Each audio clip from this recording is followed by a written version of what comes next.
नमस्कार दोस्तों, superstition solutions इस चैनल पर आप सभी का स्वागत है। मैं एस चौहान और कभी कभी मैं मजाक में कहता हूँ कि एस चौहान नाम है मेरा और डर को भगाना काम है मेरा, क्योंकि 27 साल से मैं अंधविश्वास निर्मूलन कर रहा हूँ। तो मुझे आशा है आपको मेरे वीडियो अच्छे लगते होंगे।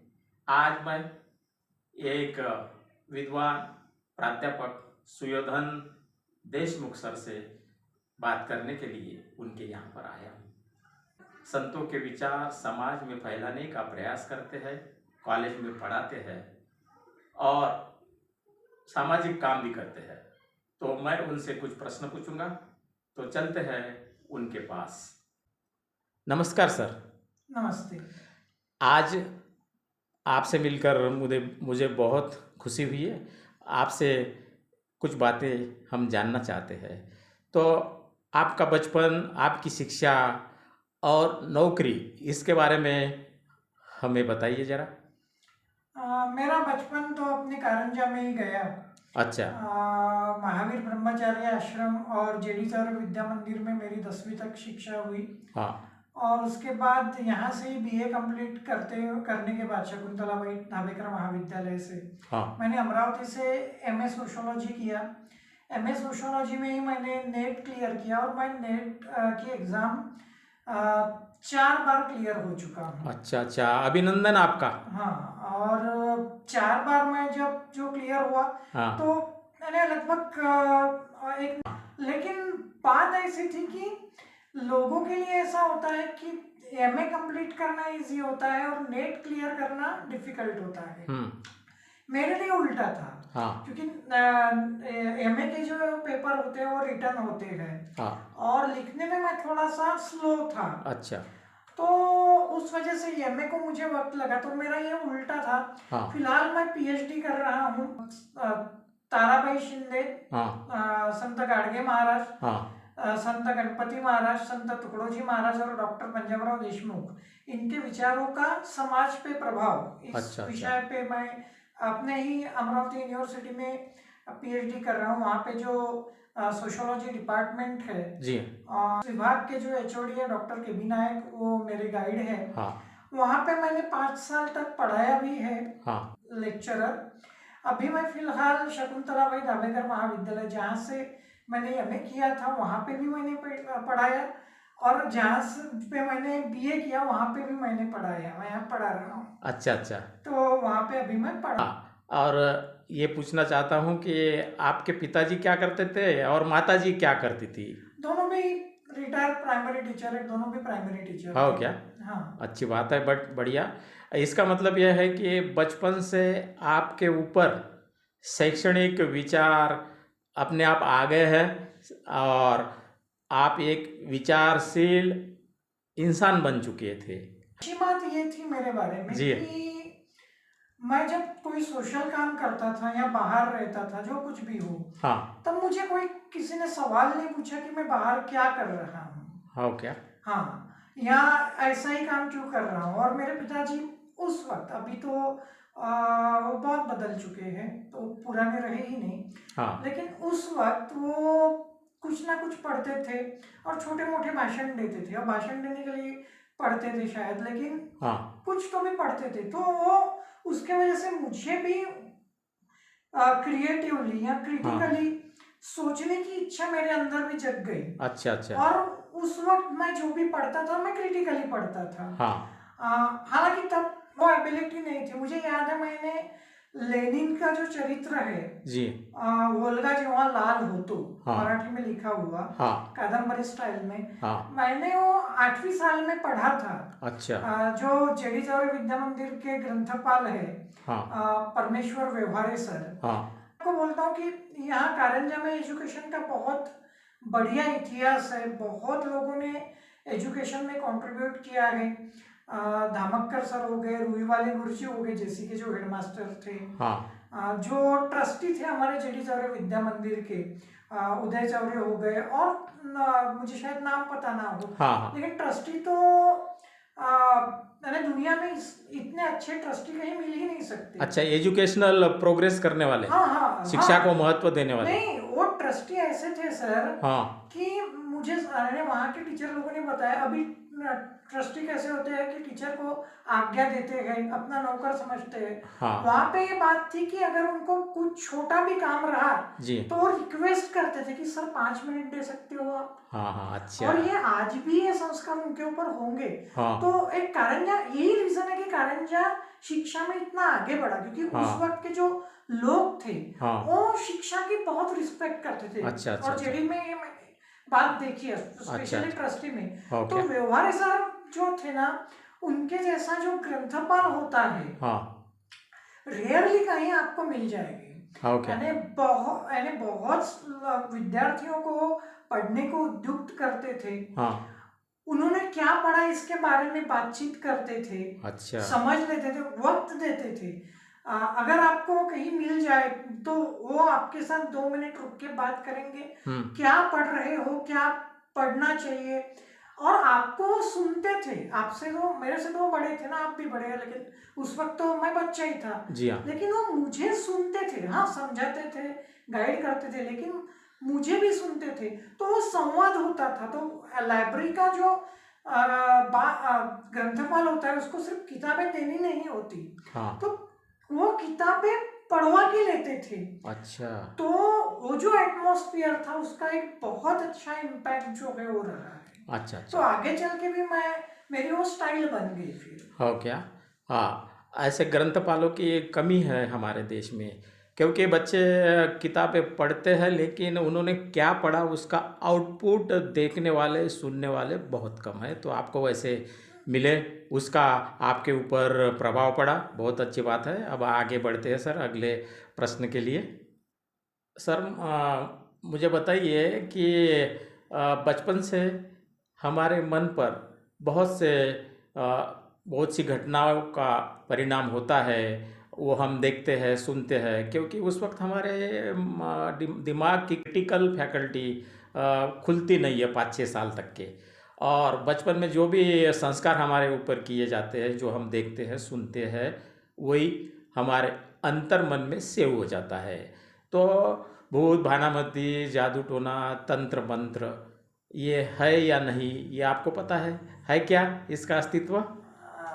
जो आदमी जी हाँ, SS चौहान सर का दोस्त है, हाँ क्या वो अच्छा, भूत भानामती तंत्र मंत्र पे विश्वास रखेगा?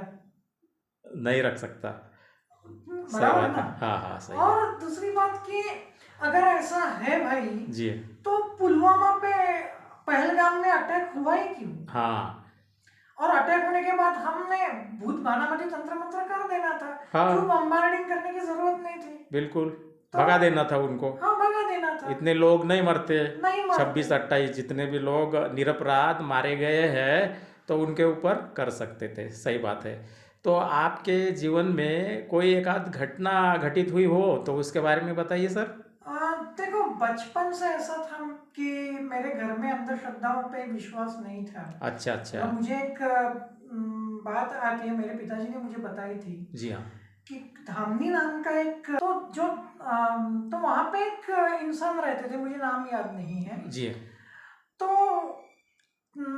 उनके साथ मेरे पिताजी ने ये शर्त लगाई थी। बात ये थी, ऐसे थी कि उनका कहना था कि स्मशान में भूत होता है, अच्छा, और मेरे पिताजी का कहना था कि स्मशान में भूत नहीं होता है। हाँ, तो कुछ उन्होंने शर्त लगाई थी, कुछ 100,000 रुपए की, मुझे पता नहीं है नंबर। उस जमाने में? हाँ, उस जमाने अरे में। बाप रे, और शर्त ये थी कि मेरे पिताजी रात के 12 बजे, हाँ एक कलर किया हुआ दगड़ था, गोटा हाँ, पत्थर, पत्थर, जी हाँ हाँ तो वो पत्थर जो था वो स्मशान में लेके जाएंगे, अकेले जाएंगे। हाँ, सिर्फ उसमें एक बात थी कि वो टॉर्च साथ में लेके जाएंगे, क्योंकि वहाँ सांप हो सकता है, कुछ वो देखना पड़ेगा ना, हाँ हाँ हाँ, उतने के लिए। और वैसे भी तो अंधेरा ही रहता जंगली है, प्राणी, जंगली प्राणी। हाँ हाँ, तो वो शर्त उन्होंने रखी थी, और अमावस्या के दिन मेरे पिताजी गए थे, और उन्होंने वो पत्थर भी रखा था वहाँ पे। हाँ ओके, तो उस ऐसा एटमॉस्फेयर में पढ़ने के वजह से जी हाँ, ये हुआ कि मेरे ऊपर वो बात नहीं थी। लेकिन जैसे मैं बड़ा होते गया, हाँ अब हुआ ये कि मैं सोशल ज्यादा हुआ। हाँ सोशल बातें पढ़ना, क्रिटिक्स करना, और हाँ। मेरे आंखों की वजह से जैसे मुझे टाइम लग रहा था एमए को, अच्छा तो मुझे वो कॉन्फिडेंस नहीं था एक्चुअल में कि मैं अध्यापक बन पाऊंगा, या वो गोल भी नहीं था। अच्छा। ऐसे में मेरी एक सर्जरी हो गई। हो क्या? और फिर मेरे ध्यान में आ गया कि मेरे आसपास के जो लोग हैं हाँ। उनमें गधों की भर्ती बहुत ज्यादा है। अच्छा। कोई कह रहा था कि मैं अंबेडकर पढ़ता हूँ इसलिए मेरा ऑपरेशन हो रहा है। हाँ कोई कहता था कि भाई ये ऐसा ही है, हाँ इसको इसका दिमाग सही करना पड़ेगा। हाँ हाँ और फिर मेरे ध्यान में आया कि यार मैं इतना सोशल आदमी, हाँ मैं इतने अच्छी बात अच्छा काम करता हूँ, हाँ। और मैंने कभी डिस्ट्रक्टिव काम नहीं किया। अच्छा। मुझे पता है, हाँ क्योंकि किसी समाज को टारगेट करना या रैशनल बातें तो हमें रखनी पड़ेगी। जी हाँ। अगर गैर बराबरी है, अगर कोई शोषण वाली बात है, वो तो रखनी पड़ेगी। हाँ लेकिन मैं कंस्ट्रक्टिव आदमी था, जी। और मैंने कई जीवन में कई लड़कों को खड़ा किया है। अच्छा। काउंसलिंग हो गया, मैं हमेशा हॉस्टल में सभी लड़के ऐसे थे कि जो मुझे हर एक प्रॉब्लम अपना बड़ा बताते थे, सभी उतने कंफर्टेबल थे। अच्छा अच्छा, समाज सेवक थे आप एक प्रकार से? हाँ, समाज पहले सेवक। से ही? हाँ, लेकिन एक काउंसलर, एक काउंसलर। हेल्पर। जी हाँ जी हाँ। तो मुझे हर एक डिपार्टमेंट के बारे में पता रहता था जब मैं डिपार्टमेंट में था। हाँ तो मेरे ध्यान में आया कि यार मैं एक तरफ इस तरह की जिंदगी जीता हूँ, और एक तरफ ये गधे बैठे हैं कि जो कुछ भी सोचते हैं, हाँ जिनके पास कोई लॉजिक नहीं है। हाँ हाँ, अंधविश्वासी। अंधविश्वासी और समझ भी नहीं है। यानी मैं ये समझ सकता हूँ कि किसी ने भानामती पे विश्वास रखा, भाई उसकी समझ कम हो सकती है। हाँ लेकिन कोई विचारवंत पढ़ने से किसी की सर्जरी हो सकती है, ये मेरे सोच के ही बाहर था। अच्छा। और वहां से फिर मैं शादी के बारे में रिलेक्टेंट हो गया कि मैं क्या ऐसे गधों में रह के जिंदगी जीऊंगा। और मैं तो गधा बन के जी नहीं सकता, मैं तो मर सकता हूँ। अच्छा मैं स्वाभिमानी आदमी हूँ। मैं जो लोग मुझे पट्टे नहीं, मैं वहां उनसे भी नहीं लेता। अच्छा। उनसे कुछ मदद भी नहीं लेता। मैं मरने को तैयार रहता हूँ। अच्छा। लेकिन अपनी मानसिक और वैचारिक स्वतंत्रता खोने को मैं कभी तैयार नहीं रहता। अच्छा, मतलब वैज्ञानिक दृष्टिकोण चिपका हुआ है आपके दिमाग में? हाँ जी हाँ।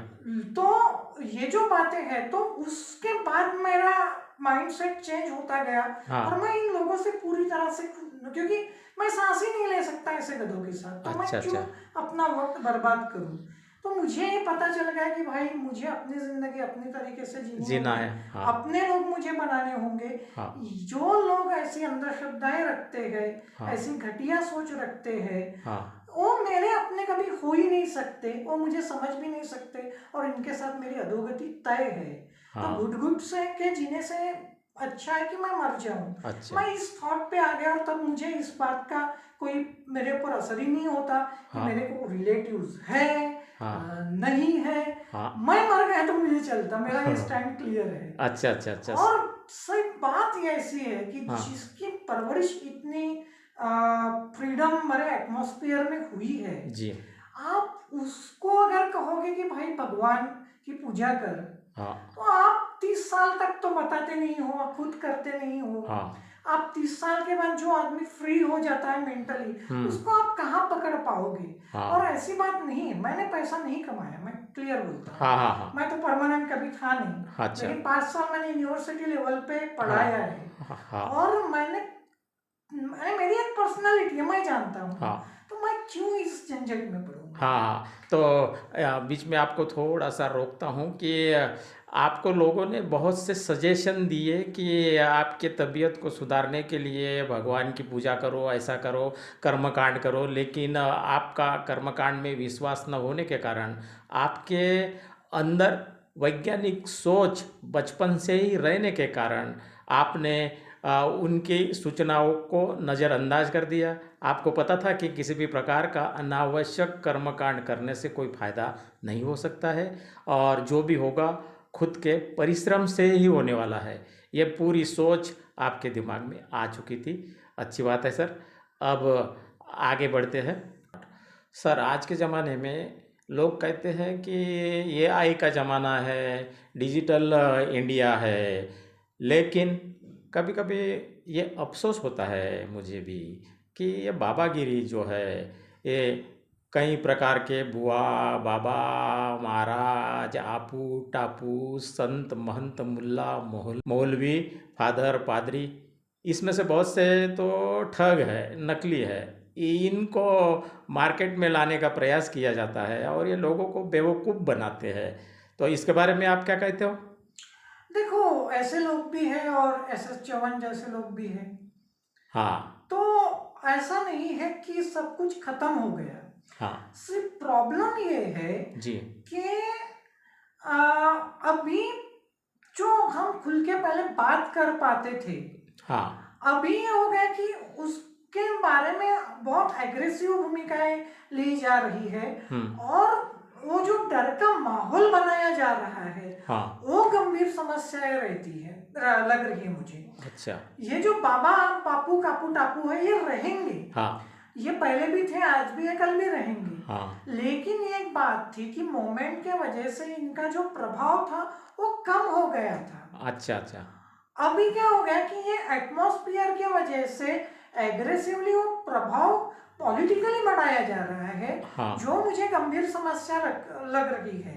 अच्छा, और दूसरी बात कि जो सच्चे आदर्श थे जी, कि भाई आप अगर किसी बापू कापू की बात करते हो, महाराज की बात करते हो, हाँ, तो कोई प्रॉब्लम वाली बात नहीं है। हाँ, लेकिन आप संत गाडगे बाबा की बात करो, हाँ, आप राष्ट्र संत हाँ, टुकड़ो जी, आपने, मैं आपको और एक बात कहना चाहता हूँ, जी, मेरे दिमाग में कहीं तभी आई थी, अभी फिर से आ गई। देखो, मैंने आपका सेवालाल महाराज के ऊपर का वीडियो भी देखा था, जी हाँ, जिसमें आपने उनकी रैशनैलिटी की बात की थी। हाँ, देखो, कितने लोगों ने ये बात रखी, मैंने आपसे पहली बार सुनी। हाँ, तो ये बातें हमें सामने रखनी होंगी, यानी मैं हाँ, आपको भी रिक्वेस्ट करूंगा जी हाँ, कि आपके पास वो विजन है, आप अच्छा काम कर रहे हो, आप थोड़ा वक्त निकालो और इस विषय के ऊपर कि सेवालाल महाराज की जो रैशनैलिटी है उसको एक अच्छा सा मराठी में आप टाइटल दे सकते हो और उसको मराठी में लिखो, ठीक है, किताब लिखो। अच्छा, क्योंकि YouTube पे वीडियो रहेंगे, लेकिन हाँ, किताब एक डॉक्यूमेंटेशन हो जाएगा। हाँ, कल अगर कोई महाराज के ऊपर, सेवालाल महाराज के ऊपर PhD करता है तो उसे गाइड मिलेगा, डायरेक्शन मिलेगी। तो ये काम आपने करना चाहिए, ये सजेशन मैं दे रहा हूँ, क्योंकि ये रहेंगे, लेकिन फिर आप जैसे लोग भी तो है ना कि जो सब, और आपका एक इम्पैक्ट है। अब आपका YouTube चैनल ले लो आप कि 1200 के करीब आपके सब्सक्राइबर है, 1202 हो गए, 2 हो गए। जी हाँ, तो लोग हैं जो सच को लोगों के सामने रख रहे हैं, हाँ, संघर्ष कर रहे हैं। हमारे मानव सर का संघर्ष बड़ा है, हाँ, हाँ, अभानिस का संघर्ष बड़ा है। सिर्फ इतनी अनफॉर्चुनेट बात है कि अभी पॉलिटिकली, मैं ये तो कहता, क्या संत गाडगे महाराज हिंदू नहीं थे? क्या संत तुकडोजी महाराज हिंदू नहीं थे? क्या संत गणपति महाराज, जिनके ऊपर मैं PhD कर रहा हूँ, वो हिंदू नहीं थे? तो भाई इनकी जो रैशनल बातें हैं वो तो हमें बतानी चाहिए, वही तो सामने लाना चाहिए, सामने लानी चाहिए, जरूरी है। आप एग्रेसिवली ये चीजें बढ़ा रहे हो, ये गलत है। हाँ, सही है, आपने बता दिया है कि ओरिजिनल विचार आगे आना चाहिए और इन नकली बाबाओं के भरोसे लोग राजनीति करना चाहते हैं, चुनाव जीतना चाहते हैं और इनको ला कर के प्रचार करते हैं। कोई बाबा कहता है कि मैं तेरी पर्ची निकालूंगा, तेरा नाम बताऊंगा, तेरे पिताजी का नाम बताऊंगा और पूरे खानदान का नाम बताऊंगा, लेकिन अपना उनको ये कहना है दोस्तों, कितने लोगों को तुमने रोजगार दिया, कितने लोगों की तुमने आर्थिक मदद की, कितने स्कूल खोले, ये कुछ भी नहीं करते हैं, सिर्फ बेवकूफ़ बनाते हैं। प्राध्यापक श्याम मानव ने एक तथाकथित बाबा को एक्सपोज किया नागपुर में और वो वहाँ से भाग गया, फिर भी वो घूमता है और लोगों को बेवकूफ़ बना रहा है। लेकिन लोग समझ गए हैं दोस्तों कि सच का सच होने ही वाला है और कितना भी धर्म के नाम पर, ईश्वर के नाम पर ये लोग अपनी दुकानदारी चलाए, लेकिन एक न एक दिन सत्य की जीत हो सकती है, ऐसा मुझे भी लगता है और आपको भी लगता है। सर, आप अनीस में कब से काम कर रहे हो? अनीस मतलब अंधश्रद्धा निर्मूलन समिति। अनीस का पहला कैंप मैंने 2010 में किया था, जब मैं एमए कर रहा था। जी हाँ। तो उससे के पहले 12वीं में सबसे पहले मैंने हमारे सोशियोलॉजी के टीचर थे सरोदे सर, उनसे नाम सुना था। तो मुझे बड़ा एक अचंभा लगा था कि एक आदमी अपना सरनेम बदल रहा है। हाँ। और मैं कास्ट नहीं मानता इसलिए मानव सरनेम बना रहा है और रैशनल बात कर रहा है। श्याम। तो वो उससे मैं बहुत प्रभावित हुआ था। अच्छा। और उसके बाद फिर 2010 में मुझे पहला कैंप करने का मौका मिला था। अच्छा अच्छा, 15 साल हो गए आपको। हाँ। अनीस के कार्य के अंतर्गत समाज में आप क्या बताना चाहते हो कि भूत भानामती, जादू टोना, तंत्र मंत्र, इसके बारे में बताइए। देखो, भूत भानामती, जादू टोना, तंत्र मंत्र, ये जो है जी, अब सिंपल बात है कि दुनिया में कोई चीज कॉज एंड इफेक्ट, कारण और परिणाम, इसके परे नहीं है। हाँ। तो भूत में भूत भानामती, जादू टोना, तंत्र मंत्र, इसका कोई अस्तित्व नहीं है। हमारा कितना आपको 80 लाख का 80 लाख का इनाम है। हाँ। लेकिन उससे जीतने की कोई हिम्मत नहीं करता। अभी नागपुर में जिस बाबा को चैलेंज किया था हमने, जी हाँ, वो तो भाग गया। हाँ, भाग गया। तो अगर आपको किसी को अगर विश्वास है इन बातों पे, हाँ, तो हम 80 लाख का चैलेंज उनके सामने रख रहे हैं। हाँ, वो ये चैलेंज ले ले और प्रूव कर दे। और क्या। तो सही बात है, बढ़िया है कि इस दुनिया में इन चीज़ों का कोई अस्तित्व नहीं है, फिर भी लोग डरते रहते हैं, अंधविश्वास को चिपके हुए हैं। डर और लालच इंसान को अंधविश्वास के रास्ते पर ले जाने का प्रयास करते हैं और लोगों को डराकर ये बाबागिरी और नेतागिरी बढ़ रही है, ऐसा भी हमें कहना पड़ेगा। बराबर। सर, आप मुझे ये बताइए कि ये जो अंधविश्वास समाज में जो फैला है, पहले से तो कम हो रहा है, लोग सोच रहे हैं, बहुत सी ऐसी संगठनाएं हैं, अंधश्रद्धा निर्मूलन समिति जैसी, और सामाजिक संगठना है, तर्कशील सोसाइटी उधर पंजाब में है, अर्जक संघ है, और बहुत से भारत में विचारशील संगठना है। इनके प्रबोधन से अंधविश्वास कम हो रहा है, ऐसा मुझे लगता है। लेकिन इस डिजिटल युग में इलेक्ट्रॉनिक मीडिया, प्रिंट मीडिया भी अंधविश्वास को बढ़ावा देने का प्रयास करता है। आप यूट्यूब का ही उदाहरण ले लीजिए, उसमें कोई बाबा कहता है कि ऐसा करोगे तो ऐसा होगा, इससे लड़के होंगे, इससे धन प्राप्ति होगी, शांति आएगी, वगैरह वगैरह, बहुत से उटपटांग ये लोग सलाह देते रहते हैं और लोगों को भरमाते रहते हैं, बर्बाद करते रहते हैं। उनके मानसिक स्थिति का इन्होंने दिवाला या कचुम्बर निकाल दिया है। आज के इस युग में आप मुझे ये बताइए सर कि अंधविश्वास कम करने का कोई उपाय है आपके पास में? इसके बारे में बताइए तो थोड़ा सा। उस डायरेक्शन में बहुत हद तक अच्छा काम हुआ है और शायद यही रीज़न है कि आज भी महाराष्ट्र जो है वो रैशनल है। हाँ। इस बारे में मुझे चिंता होती है नॉर्थ इंडिया की। हाँ। वहाँ पे ये विचार अनफॉर्चुनेटली नहीं पहुँच पाए। कहाँ? उत्तर प्रदेश और मध्य प्रदेश, बिहार, झारखंड, उत्तराखंड बोलते हैं। उस पार्ट की मुझे चिंता होती है और वो बहुत ब्रूटल टाइप की वहाँ पे लोग मुझे दिखाई देते हैं। जी हाँ। तो वो चिंता मुझे दिखाई देती है। लेकिन अभी जो हमारा नागपुर में काम हुआ वो बाबा के बारे में, हाँ, धीरेन्द्र शास्त्री, हाँ, तो उसके वजह से बहुत हद तक उस एरिया में भी लोग सोच रहे हैं। हाँ। तो जितना हम लोगों तक पहुंचेंगे, जितना स्कूल, कॉलेजेस, घर में हम पहुंच पाएंगे एक आदमी तक, तो उतना ही लोग और ज्यादा सोचेंगे और ज्यादा काम होगा। और हमें करना क्या है? हमें बस हमारे जो संत है, नामदेव ज्ञानेश्वर महाराज से लेकर तुकाराम महाराज से लेकर इधर आज अभी आप बात कर रहे हो सेवालाल महाराज भी आ गए उसमें। हाँ, संत सेवालाल महाराज, गाडगे महाराज। जी हाँ। हमें बस उन संतों के बारे में बताना है। हाँ हाँ, जो उन्होंने बताया था।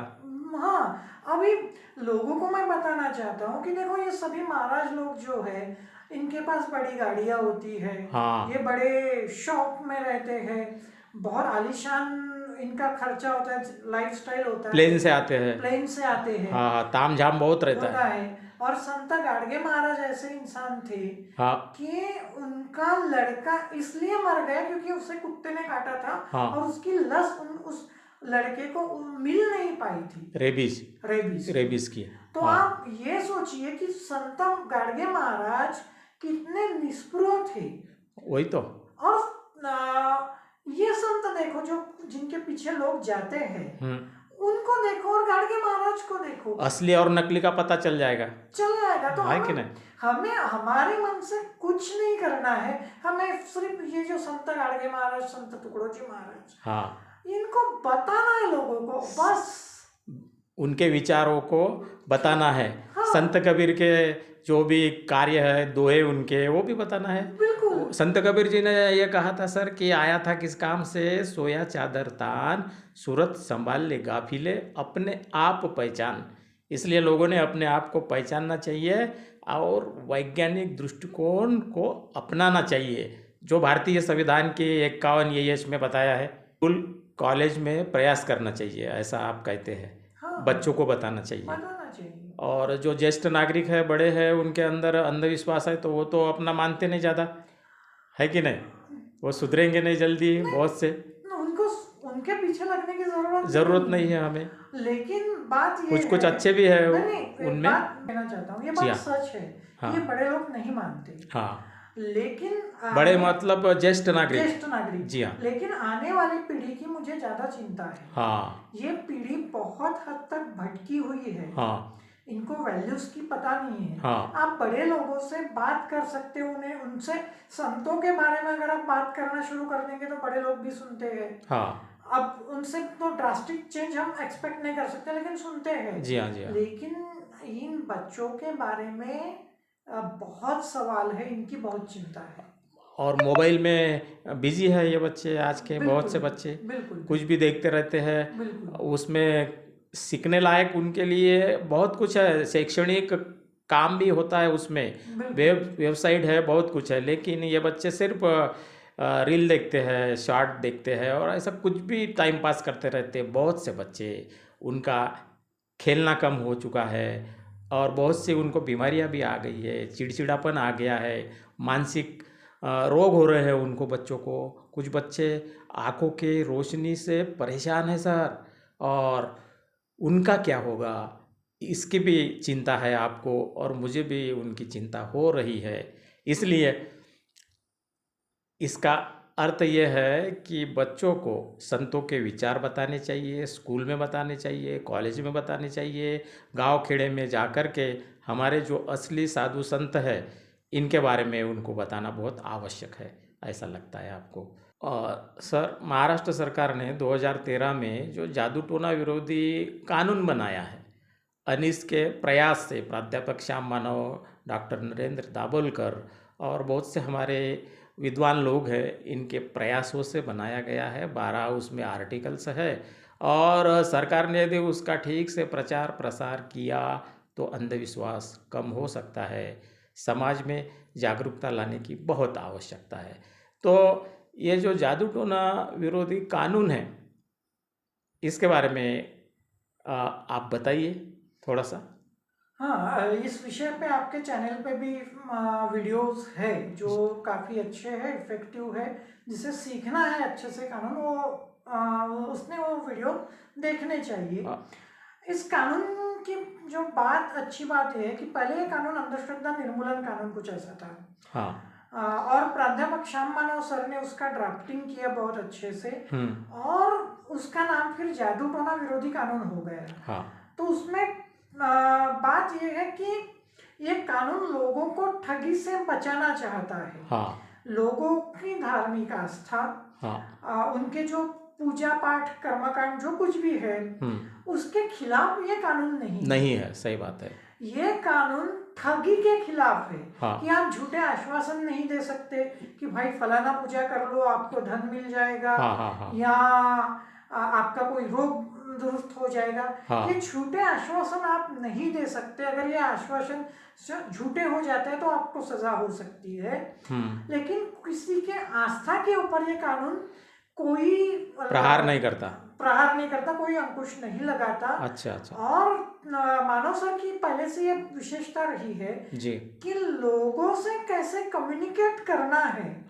उनकी भावनाओं का आदर रखते हुए, उनकी स्वतंत्रता का आदर रखते हुए, क्योंकि राज्य घटना ने हमें भी स्वतंत्रता दिया है हमारे अंधश्रद्धा के खिलाफ जो विचार है वो रखने का, और लोगों को भी स्वतंत्रता है कि वो अपने धर्म का पालन करें। लेकिन हमारी ये जिम्मेदारी है, और राज्य घटना के आपने ही अभी बताया कि साइंटिफिक टेम्पर संविधान में है। तो इसके ऊपर किसी की ठगी ना हो, कोई फंसे ना किसी बापू कापू के वजह से, ये देखना हमारा काम है, और उसके लिए ये जादू टोना विरोधी कानून है। अच्छा, सिंपल सी बात। हाँ, आपने बता दिया है कि ये जो जादू टोना विरोधी कानून है ये लोगों के ठगी के खिलाफ है। जो बाबा लोग, तांत्रिक मांत्रिक वैदु जो भी तथाकथित अपने आप को तिस्मार का समझते हैं, लोगों के ऊपर अत्याचार करते हैं, लूट मार करते हैं, व्यभिचार करते हैं, और अपने आप को दैवीय अवतार भी कहते हैं, और लैंगिक शोषण करते हैं, और अभी तो जेल में है। इनके अंदर यदि इतनी बड़ी दैवीय शक्ति, आध्यात्मिक शक्ति, किसी भी प्रकार की शक्ति यदि होती तो ये जेल में नहीं जाते। ये लोगों ने सोचना चाहिए। आज भी उनके भक्तों की संख्या दिखाई देती है हमें। क्या करेंगे?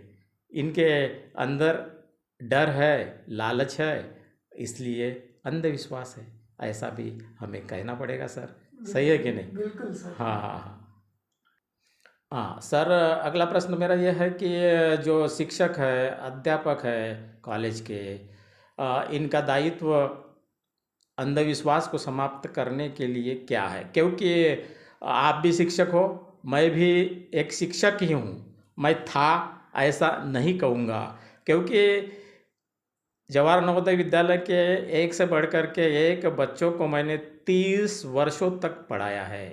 मेरी एक इनिंग बहुत मज़े में गई है, मैंने एंजॉय किया है। बच्चों के अंदर के अंधविश्वास को दूर करने का हर दिन प्रयास किया है, और वो इनिंग मेरे 2021 में समाप्त हो गई। अब दूसरी इनिंग मेरी इसलिए है सर, सुयोधन सर, कि अभी समाज के लिए है मेरा काम है। बच्चों को तो मैंने बता दिया, अब समाज को बताऊंगा।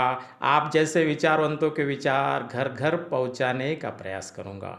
और ये भी मैं आपसे पूछना चाहता हूं कि अध्यापकों का, शिक्षकों का क्या दायित्व है अंधविश्वास दूर करने के लिए?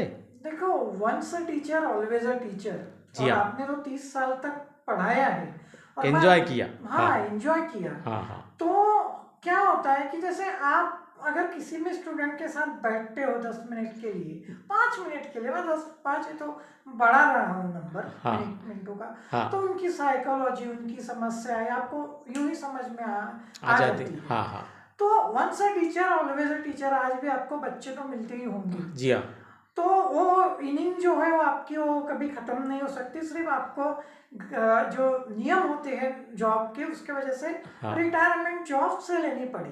और रहा सवाल सोसाइटी का, तो तब भी आप समाज को कुछ ना कुछ देने की कोशिश करते थे। आज आपके पास शायद वक्त ज्यादा है, लेकिन थोड़ा रोल आपका बदल गया है, ये मैं समझ सकता हूँ। जी हाँ। लेकिन ये कंट्रीब्यूशन बहुत इम्पोर्टेंट है मेरी नज़र में, और बहुत बड़ा है। और क्या होता है, जो टीचर लोग हैं वो समझ सकते हैं कि आपको, तो जैसे छोटे छोटे ग्रुप ऑफ जो बॉयज होते हैं, स्टूडेंट्स होते हैं, जी हाँ, उनके साथ संवाद करना ये बहुत इम्पोर्टेंट है। अभी क्या हो गया है सर, इस जनरेशन में सबसे बड़ा प्रॉब्लम तो ये है कि टीचर लोग खुद पढ़ते नहीं है। बहुत से। अरे भाई, आप खुद तो पढ़ो। ये सबसे इम्पोर्टेंट, सबसे पहला दायित्व तो यही है। गूगल है, चैट जीपीटी है, बहुत से ऐसे है ना इसमें, या मोबाइल पर। नहीं, आप किताबें क्यों नहीं खरीद सकते? किताब भी पढ़ी है। ये जो रीडिंग कल्चर था, जैसे मैंने शुरुआत में बोला था, परमेश्वर व्यवहारे सर जैसे लोग, जी हाँ, आज रीडिंग कल्चर ही खत्म है बच्चों में का। हाँ, कम हो गया है एकदम। कम हो गया है। हाँ हाँ। और मैं आपको बताता हूँ, अगर कोई पढ़ेगा, जी हाँ, स्टूडेंट अगर पढ़ेंगे तो उनके पास रैशनल थॉट जाने की संभावनाएं बहुत ज्यादा है, और उनमें बदलाव होने की संभावनाएं जो है वो भी उतनी ही ज्यादा है। जी हाँ।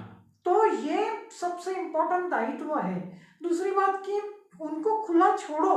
हाँ। अब आप 30 साल आपने पढ़ाया है, मेरी आपसे दोस्ती 4-5 सालों से है। जी हाँ। आप अपने विचार आप अपने स्टूडेंट्स को बताते हो, हाँ। लेकिन उनके ऊपर वो विचार आप थोपते नहीं हो। नहीं। बराबर है। तो ये इसके लिए एक विचार बताना आसान है, लेकिन ना थोपते हुए बताना ये ज्यादा डिफिकल्ट है। हाँ। तो यो पर्सनालिटी हर एक टीचर को बनानी चाहिए कि विचार तो बताने हैं लेकिन थोपने नहीं है। तो उससे जाकर स्टूडेंट की एक पर्सनालिटी बनती है। अभी क्या हो गया कि ये जो कल्चर है ना, वो ऐसी बन गई कि स्टूडेंट पे हर चीज थोपी जा रही है। हाँ। किताबें थोपी जा रही है, उनके बैग का जो वेट है वो थोपा जा रहा है। हाँ। ट्यूशंस थोपी जा रही है। हाँ। उनका पूरा करियर थोपा जा रहा है, ये बनो ये बनो ये बनो। और यहाँ तक कि हम कहते हैं कि आज की जो जनरेशन है वो बिगड़ी हुई है, वो सोशल मीडिया पे है, मोबाइल पे है। अरे ये मोबाइल भी और ये सोशल मीडिया भी थोपा जा रहा है। हाँ हाँ। ये जो है कि इनको इसके ऊपर अटका के रखो और इनकी सोच ही खत्म कर दो। अच्छा। और उसके माध्यम से ही एडिक्शन जो है ना, पहले मोबाइल का एडिक्शन आएगा और बाद में फिर जो एडिक्टिव ड्रग्स होते हैं, चाहे वो वाइन हो, सिगरेट हो, वो आएंगी। तो ये तो कैपिटलिस्ट लोगों का बड़ा षड्यंत्र है। मैं मार्क्सिस्ट नहीं हूँ। हाँ हाँ। लेकिन ये कैपिटलिस्ट लोगों का एक षड्यंत्र है। हाँ हाँ, उद्योगपतियों का। जी हाँ। तो हमें इस बात से बचना होगा। आज के टीचर की जिम्मेदारियां जो है वो बहुत बढ़ चुकी है। हमें किसी आइडियोलॉजी से या किसी भी चीज से टाई अप नहीं करना है, करना भी नहीं चाहिए। अच्छा। लेकिन हमें कॉमन जो वैल्यू एजुकेशन है, कॉमन जो लिबरल एजुकेशन है, वो उन्हें देना चाहिए। हमें ये कभी नहीं भूलना चाहिए कि तिलक भी इसी देश के थे और गोपाल गणेश आगरकर भी इसी देश के थे। मैं सिर्फ अभिजनों की ही यहाँ जानबूझकर अभिजनों की ही नाम यहाँ ले रहा हूँ। अच्छा अच्छा। कि भाई तिलक का भी आप रिस्पेक्ट करो। ठीक है, स्वतंत्रता के साथ के लिए लड़े। चिकित्सा हर किसी की होनी चाहिए, मैं उसके खिलाफ नहीं हूँ। मेरा पॉइंट ये है कि लेकिन आप आगरकर को नहीं भूल सकते, आप गोपाल हरि देशमुख को नहीं भूल सकते। आप फिर इधर जाते हो, महात्मा फुले है, अम्बेडकर जी है, कितने विनोबा भावे जी है। लेकिन अगर आप खुद को टाई अप कर लेंगे तो कल जाके इसके ये जो प्रॉब्लम है इससे कोई छूट नहीं पाएगा। क्योंकि आज के प्रॉब्लम जो है वो जो दरिये है, जिनके पास जो आहेरे और नाहिरे, हैव्स एंड हैव नॉट्स में जो बढ़ रही है, उससे कोई बचने वाला नहीं है। हाँ, और बीच में एक छोटा सा प्रश्न पूछता हूँ सर आपको कि आज सरकारी स्कूलों की हालत अच्छी नहीं है, दयनीय है जगह जगह पे, और प्राइवेट स्कूल कुछ वो बढ़ रहे हैं। वहाँ खेलने के लिए ग्राउंड नहीं है, बाकी कोई सुविधा नहीं है। उसके बावजूद भी गांव खेड़े के लोग शहरों में आकर के कुछ प्राइवेट स्कूलों में अपने बच्चों को ठूस रहे हैं। इसके बारे में आपका क्या कहना है कि यहाँ सचमुच में उनका सर्वांगीण विकास होगा, गांव में होगा, सरकारी स्कूलों में या प्राइवेट स्कूलों में होगा? बहुत इम्पोर्टेंट सवाल ये आपने पूछा है, क्योंकि सरकारी स्कूल में देहातों में बच्चे नहीं है, पर्याप्त एडमिशन्स नहीं है, इसलिए वो स्कूल बंद हो रहे हैं। अब आज के हिसाब से शहरों में जाके पढ़ना कुछ लोग एफर्ट कर पा रहे हैं, कल लोग ये एफर्ट कर नहीं पा। बहुत महंगी है ना शिक्षा आज की। महंगी है। हाँ। दूसरी बात ये है, सबसे अनफॉर्चुनेट चीज है इस देश में, देखो इस देश में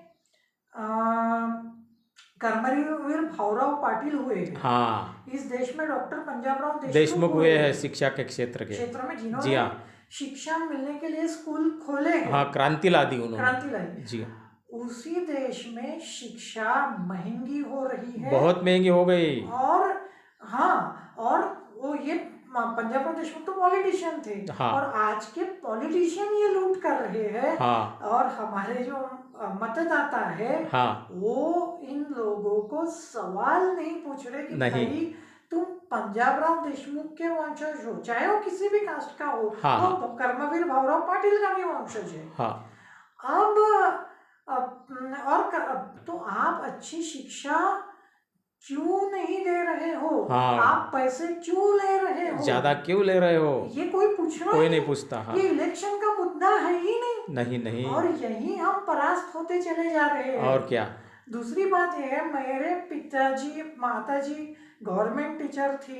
हाँ। मैंने अपने माताजी को देखा है, वो अपने में बहुत अच्छी एक टीचर रही है। हाँ। क्योंकि मैं उनके स्टूडेंट के साथ मेरे कॉन्टेक्ट्स कभी कभी आते थे। जी हाँ। मेरे कई सारे दोस्त टीचर्स हैं जो प्राइमरी टीचर है, सरकारी स्कूलों में है और बहुत अच्छा काम कर रहे हैं। हाँ हाँ। लेकिन हुआ क्या है सर कि दो चीजें हैं, अच्छे टीचर्स है लेकिन इन गवर्नमेंट स्कूल में पॉलिटिक्स पहुंच गया। हाँ। अब ग्राम शिक्षण समिति होती है देहातों में। हाँ। इन लोगों कुछ समझता नहीं है और ये वहाँ पे स्कूलों में जाके पॉलिटिक्स करते हैं। हाँ। ये एक बहुत बड़ी समस्या है। जी हाँ। टीचर्स की बदली से लेकर हर चीज में पॉलिटिशियंस लोगों का इंटरफेरेंस है होता है। हाँ। तो उसके वजह से जो सरकारी स्कूलों का एजुकेशन है वो मरते चला जा रहा है। हाँ। इन टीचर्स पे कोई भी आप काम लाद थोप रहे हो। हाँ। अरे उनको तो ज्यादा फ्रीडम देना चाहिए। और क्या। और मैं तो कहता हूँ जो प्राइमरी टीचर्स है, जो हाई स्कूल टीचर्स है, वो हम प्रोफेसर लोगों से ज्यादा इम्पोर्टेंट है। हाँ। प्रोफेसर लोगों को आप कम पेमेंट दो लेकिन इन लोगों को आप ज्यादा पेमेंट दो। इंग्लैंड अमेरिका में होता है। हाँ, प्राइमरी टीचर को बहुत पेमेंट है और बहुत इज्जत मिलती है। सर ये भी बात है। हाँ। जो आपका जमाना था, जी हाँ, आप याद करो बहुत इज्जत थी। हाँ, उस वक्त थी ना। जितना ये पॉलिटिकल इंटरफेरेंस बढ़ा है ना, हाँ, उसके बाद वो इज्जत गई है। सही बात है। यानी इसमें सिर्फ लोग जिम्मेदार है ऐसा भी नहीं है। अब आपने प्राइवेट स्कूलों की बात की, कितने कम पेमेंट पे वहाँ पे लोगों को काम करना पड़ रहा है। बहुत, और काम ज्यादा। हाँ, मेहनत, पैसा कम उसके मुकाबले। पैसा कम और उसमें शोषण हो रहा है, एक्सप्लॉयटेशन होता है। नियुक्ति भी जो हो रही है वो क्वालिटी देखकर नहीं बल्कि कम पेमेंट में कौन बैठेगा ये देखकर। बस। तो ये मतदाताओं ने कभी इस बारे में सोचा नहीं और हमने सही मायने में प्रबोधन किया नहीं। हम महात्मा फुले के विचार बताते हैं, वो बताने से वो तो बताने चाहिए मैं उसका, लेकिन उसका इम्प्लीमेंटेशन क्या है? जब शिक्षा सबको मिलेगी जी, वो व्यवस्था होगी, हाँ, तब जाके बात बनेगी। ये बात सिर्फ आज से नहीं है या 2014 या के बाद में जो कुछ पॉलिटिकल चेंजेस हुए तब की नहीं है, ये सबकी बात है। अरे सबसे बुरी बात तो ये है कि जब इस महाराष्ट्र का अर्थमंत्री ये बोलता है कि भाई पीएचडी करके क्या तीर मार लोगे, हाँ, तो भैया मैं बताना चाहता हूँ कि डॉक्टर अंबेडकर ने पीएचडी की थी, डॉक्टर पंजाबराव देशमुख ने पीएचडी की थी, जो अच्छे विचारक बने हुए हैं उन्होंने पीएचडी की थी, भाभा जो थे उन्होंने पीएचडी की थी, डॉक्टर एपीजे अब्दुल कलाम ने पीएचडी की थी। पीएचडी करके लोगों ने क्या नहीं किया है? संशोधन, कई आविष्कार किए। अरे अगर आप संशोधन ही खत्म कर दोगे तो शिक्षा का कोई मतलब नहीं रह जाएगा। तो फिर तो आप इन उद्योगपतियों के गुलाम तैयार करना चाहते हो। तो ये मुद्दे होने चाहिए सर इलेक्शन के। मैं किसी पार्टी का प्रचार नहीं कर रहा हूँ और आपको भी पता है कि हम कभी नहीं कर शिक्षा से बढ़कर कोई मुद्दा हो ही नहीं सकता। और क्या। अब ये इतनी सारी बेरोजगारी बढ़ चुकी है हमारे देश में, तो ये कम कब होगी, कैसे होगी? सर बात ऐसी है कि हमारी जो शिक्षा है वो अंग्रेजों की ही शिक्षा है। अब अंग्रेजों ने वो शिक्षा उनके हिसाब से बनाई थी। अब इसमें देखो कॉम्प्लिकेशंस है। हम व्यवसाय अभिमुख शिक्षा हमने लानी चाहिए, लेकिन उस उद्योगपतियों के हित में हो ये नहीं। सही वो लानी चाहिए, छोटे छोटे उद्योग निर्माण होने चाहिए। और बात यह है सर कि हम ये सब कर नहीं पाते क्योंकि हम उद्योगपतियों को अनुकूलता सिर्फ देना चाहते हैं जब हम शिक्षा की बात करते हैं। वही तो फिर ये अनएम्प्लॉयमेंट कम होगा कैसे? और दूसरी बात कि मैं अभी अनएम्प्लॉयमेंट के लिए पॉलिटिकल लीडर्स को दोष नहीं देता। हाँ। और अभी हमें पॉलिटिकल लीडर्स को दोष देना बंद कर देना चाहिए। फिर किसे देना चाहिए? हम खुद स्वयं को देना चाहिए। अरे हमारे पॉलिटिशियंस वैसे हैं जैसे हम हैं। हाँ, यथा राजा तथा प्रजा पहले थी, अब यथा मतदाता तथा सरकार है। हम कहते हैं कि इलेक्शन महंगा हो चुका है। हाँ। क्यों महंगा हुआ है? हाँ। हम पैसे लेते हैं। हाँ। बातें न्यूज आती है ना, पैसे पकड़े गए वगैरह वगैरह। हाँ, हाँ। कौन पैसे लेता है? पॉलिटिशियन लीडर को करप्ट किसने बनाया? हम सभी ऐसे घटिया लोग हैं सर कि हम अच्छे पॉलिटिशियन नहीं चाहते, हम हमारे जात के, हमारे कास्ट के पॉलिटिशियन चाहते हैं। और क्या। और एक मैं बीच में आपको थोड़ा सा रोकना चाहता हूँ सर कि प्रसिद्ध कवि विट्ठल वाघ, इन्होंने एक कविता लिखी थी और उनके बोल थे कि आम्ही मेंढर मेंढर की कोणी यावं हाकलावं, 5 वर्षाच्या बोलीनं होतो आमचा लिलाव। इसका अर्थ यह है कि हम भेड़ बकरी के समान काम करने वाले लोग हैं। 5 साल के लिए हम किसी को भी पैसा लेकर के नेता बना देते हैं, अभिनेता बना देते हैं। आपको बहुत कविताएं याद है और ये बहुत इम्पोर्टेंट बात है कि हम लोगों ने सोचा ही नहीं कि हम क्या चूज कर रहे हैं। वही तो। अच्छा, आपने बता दिया है, बहुत अमूल्य विचार आपने दिए हैं आज। और अंत में मैं आपको यही पूछना चाहता हूँ कि आप जिस संगठन में काम करते हो, मैं भी करता हूँ, अंधश्रद्धा निर्मूलन समिति, और इस समिति को शॉर्ट में अनीस कहते हैं। तो अनीस की देवधर्म अर्थात ईश्वर और धर्म के बारे में भूमिका क्या है, शॉर्ट में बताइए। उसके आधार पे हमने कुछ बातें रखी है। तो हमारी भूमिका यही है कि हमारा देव धर्म को, यानी पूजा पाठ, भगवान, इनको विरोध नहीं है। सही है। हमारा विरोध सिर्फ ठगी को है। हाँ। और क्या है, ये बहुत मैच्योर स्टैंड है। और महाराष्ट्र में अंधश्रद्धा ने ये स्टैंड सबसे पहले प्रोफेसर श्याम मानव ने ही रखा था। जी हाँ। वैसे ही लोगों के लिए अंधश्रद्धा निर्मूलन समिति जो अखिल भारतीय अंधश्रद्धा निर्मूलन समिति, इसको सबसे पहले एस्टेब्लिश प्रोफेसर श्याम मानव सर ने किया था 1982 में। 1982 में। जी हाँ, जी हाँ। और बाद में फिर महाराष्ट्र में ये जो मूवमेंट है वो पब्लिक हो गई। उसके बाद जिन लोगों ने काम किया उन्होंने भी मानव सर से ही सीखा है, प्रेरणा ली है। हाँ। और अपनी भूमिकाएं तय की है। हाँ। सिंपल सी बात है सर कि ऐसा कह के कि मैं नास्तिक हूँ और मैं देव धर्म को विरोध करता हूँ, इससे हम किसी से दोस्ती नहीं कर पाए। और क्या अकेले रहना पड़ेगा फिर तो। बहुत परफेक्ट बात। हाँ, वही तो। अकेले मर जाएंगे। जिस समाज में हम रहते हैं उनके लिए यदि काम करना है तो देव धर्म का विरोध हम कर ही नहीं सकते, और करते भी नहीं है हम। 43 ईयर्स से हमारी ये जो मूवमेंट है वैसे ही चल रही है, और ईश्वर से हमारी कोई दुश्मनी नहीं है, धर्म से नहीं है। लेकिन उनके नाम पर ये जो लोग हमें बेवकूफ़ बनाते हैं, लूटते हैं, ठगी करते हैं, उनका हम भंडाफोड़ करते हैं और उनसे सावधान रहने की इनको सलाह देते हैं, है कि नहीं? मैं यहाँ पॉइंट रखना चाहता हूँ। हाँ। हम प्रोग्रेसिव लोग ना बड़े होशियार होते हैं। जी हाँ। कुछ लोग आके मुझे कहते हैं क्या यार आप अनीस वाले हो। हाँ। और अनीस के जो कार्यकर्ता है उनके घर में तो पूजा वगैरह होती है। हाँ।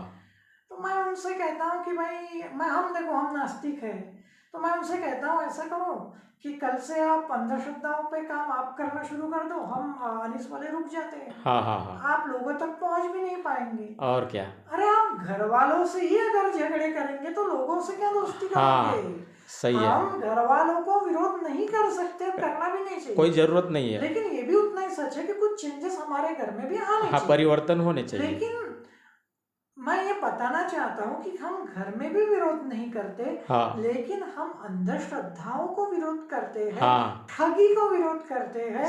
हम हमारे आसपास के लोगों को ठगी में कभी फंसने नहीं देते। हाँ मैंने आज तक किसी को अपनी आस्था बदलने को, लोगों की आस्था के बारे में, भगवान के बारे में कभी बात नहीं की। थोपते नहीं है हम। नहीं थोपते तो है ही नहीं, लेकिन बात भी नहीं करती भाई तुम इस भगवान को क्यों पूछते हो। हाँ हाँ सही है। स्टार्ट। हाँ स्टार्ट। हाँ देखा दोस्तों, सुयोधन सर ने अपने वैज्ञानिक दृष्टिकोणवादी समाजशील विचार, तर्कशील विचार आपके सामने पेश किए हैं, और मैंने उनको जो जो पूछा वो उन्होंने सब बता दिया है। उसके बावजूद भी आप लोगों से मेरा निवेदन है कि आपको पूजा पाठ करना है, ईश्वर को मानना है तो मानिए, हम उसका विरोध नहीं करते हैं। घर के लोग भी हमारे पूजा पाठ करते हैं, मेरे बड़े भैया भी भक्त है, वो पूजा पाठ करते हैं, मैं उनका विरोध नहीं करता। और अभी की लेटेस्ट बात आपको मैं बता रहा हूँ दोस्तों कि 2 साल पहले मेरे बेटे की शादी हुई। हमारी बहू धार्मिक है, बहुत हद तक वो भी पूजा पाठ करती है, मैं विरोध नहीं करता। विरोध हम कर ही नहीं सकते। सिर्फ ये बुआ बाबा, ये जो बाबागिरी करते हैं वो हमें बेवकूफ़ बनाते हैं, उनके झांसे में मत आओ, ऐसा मेरा कहना है। और अनीस का भी वही कहना है 1982 से आज तक। इसलिए हमारी देव और धर्म की भूमिका ये है कि हम विरोध नहीं करते हैं। और रही बात समाज को बदलने की, समाज बदलेगा, धीरे धीरे बदलेगा, बताना हमारा काम है। इसलिए तो मैं हमेशा कहता हूँ कि पटे तो सौदा, नहीं तो दुकान चौदा। आप सभी ने आज तक के जो भी मेरे वीडियो देखे हैं, इसमें जो जो अच्छी बातें हैं वो आप लेने का प्रयास कीजिए। और ये वीडियो आपको यदि अच्छा लगता है तो मेरे चैनल को सब्सक्राइब कीजिए, इसके लिए पैसा नहीं लगता है। अच्छे विचारों को समाज में हमें फैलाना है। आप सब्सक्राइब करते हो, लाइक करते हो, शेयर करते हो, उससे हमारा हौसला बढ़ता है। बस यही कहना है। आज हमने यहाँ पर जो चर्चा की है उसमें से आपको जो लेना है वो ले सकते हो, जबरदस्ती नहीं है दोस्तों। और अंत में यही कहना चाहूँगा कि सोए लोगों को जगाना है और अंधविश्वास को दूर भगाना है। बस इतना बोलकर मैं इस चर्चा को समाप्त करता हूँ। फिर मिलेंगे और नए विषय को लेकर के, तब तक के नमस्कार।